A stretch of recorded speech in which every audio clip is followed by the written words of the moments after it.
Whoa, check this out. I just stumbled upon a giant leech online. Unlike regular pet leeches, this one feeds exclusively on blood. It's enormous and looks pretty terrifying.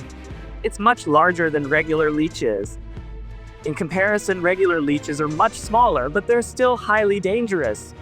If you encounter them in water or forests, they'll aggressively latch onto you to suck blood, potentially causing infected wounds and heavy bleeding. Even small leeches can cause heavy bleeding, so what would happen if a giant one got attached to you? Seriously, could I actually keep a giant blood-sucking creature as a pet? So I checked online shopping sites for leeches, and wow, there are multiple sellers offering these terrifying creatures. These leeches are primarily for medical use. Hardly anyone keeps them as pets.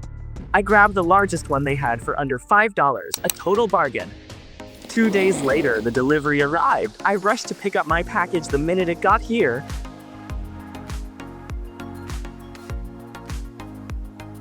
Whoa, this leech is massive, seriously impressive, and way bigger than I'd imagined. I actually also bought a smaller one of the same species.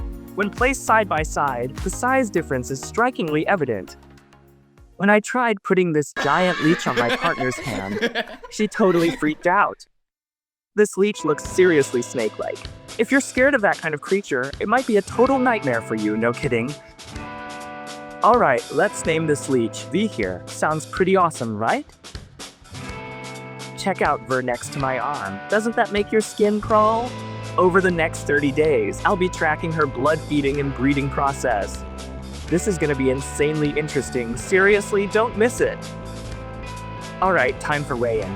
The small leech is 2.1 grams, while Ver clocks in at 51.8 grams. That's a huge difference. Honestly, I'm not brave enough to let Ver feed on my hand yet, so I'll try the smaller leech first. Gonna let it crawl onto my skin and feed, then see what happens. Super nervous about this. The moment I put my hand in the water, the small leech aggressively latched on and started feeding. It hurt more than I'd imagined. I could actually feel it gnawing at my skin. A deeply unnerving and downright terrifying sensation.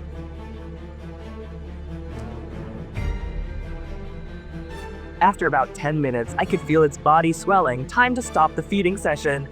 Then came the real nightmare. My hand wouldn't stop bleeding. That's because leeches release anticoagulants, which prevent blood from clotting. The wound was surprisingly large and it bled for nearly 2 hours straight. Never let this pet suck your blood. It's seriously risky. Absolutely horrifying. Dying to see how much weight is gained after feeding. Oh my god, it gained a whole gram after feeding. That's like half its body weight, so crazy. After this horrifying blood-sucking incident, my phobia of Ver has intensified. A single bite could cause severe bleeding. Now, the truly dangerous moment arrived. I attempted to let Ver feed on my hand. Goodness me, it felt like a snake wriggling on my skin, utterly terrifying. I was so afraid it might bite me that my hand kept trembling uncontrollably. It was dreadful. Sorry, I'm shaking so much. Even the leech is too nervous to bite me. Okay, I'll keep Ver around first. Let's get comfortable with each other. Maybe then the nerves will fade. Now, let's set up a new home for her. We're building a terrarium for my giant leech. Gonna film her wild 30-day saga, blood buffets, reproduction, all the crazy stuff. I've omitted narration during the habitat setup for better viewing immersion. Stay tuned for upcoming developments.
Alright, her new home is ready. Time to move her in. She's already exploring everywhere. Hope she settles in soon. But hey, living alone is boring, so I got her some roommates. Don't worry though, the giant leech doesn't bother these little fish. They'll make nice neighbors. Now, I will keep her here for a period of observation. Let's see how she settles in. Who knows what'll happen next? After 15 days, Ver seemed to disappear. Where did she go? After searching, I discovered her hidden in the soil beneath the moss. With a huge surprise, she had laid eggs. Leeches will hatch from this cocoon, with multiple offspring emerging at once. So I returned it to its place. Oh my god, I accidentally cracked the egg cocoon just now. I deeply apologize. This was completely unintentional, so sorry. 30 days later. For unknown reasons, the leech has remained buried in the soil without emerging. She now avoids staying in water. The previously laid egg cocoon likely failed to produce offspring, and the newly deposited cocoon appears to be empty. Curiously, I've observed no juvenile leeches in either the soil or aquatic environment. Ver had not eaten for an extended period, and perhaps starving after persistent attempts to extract her from the soil, she finally crawled out through a burrow. After coexisting with the giant leech for a month, my fear has significantly diminished. I attempted to let it crawl onto my hand to suck blood, but its extreme slipperiness prevented it from maintaining position. How should this be addressed? Okay, I got some fresh chicken blood for my leech. Now weigh it. After a month, probably from laying eggs, she's 3 grams lighter. Feeding time for my leech. This chicken blood from a legit market, 0 salt or additives, anything else could kill it. 30 minutes later. Wow, guess she's stuffed.